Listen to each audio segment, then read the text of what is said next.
I want to take an example now from Moses when God called him to go back and be the deliverer of Israel out of Egypt.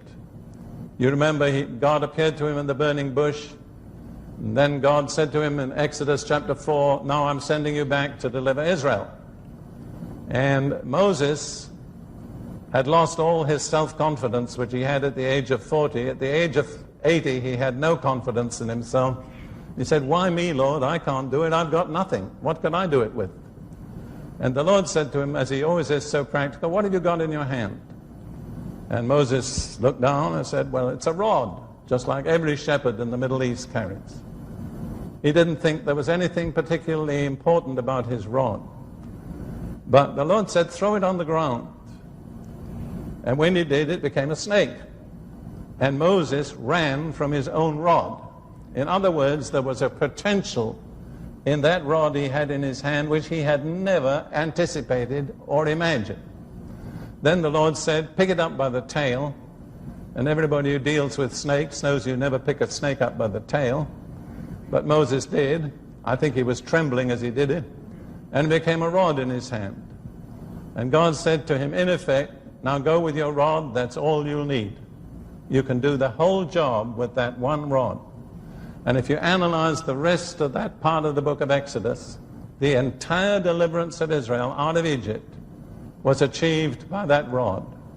Every time Moses wanted God to intervene, he stretched out his rod and God intervened. And the result was, in a sense, that Moses wrested the rulership of Egypt out of Pharaoh and had it in his hand, in his rod. And the last scene was the passing through the waters of the Red Sea. When the waters needed to be divided, Moses stretched out his rod, the waters were divided. When the Egyptians were in the water pursuing them, Moses stretched out his rod, the waters returned and destroyed the Egyptians.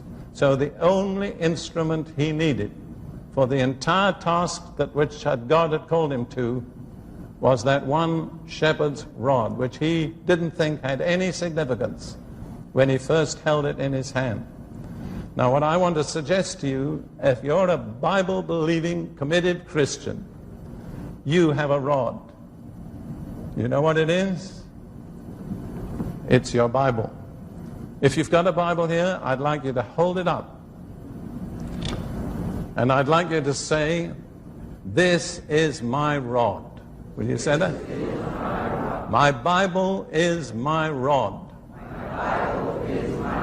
With it I can do everything God tells me to do. All right, you may put your Bible down.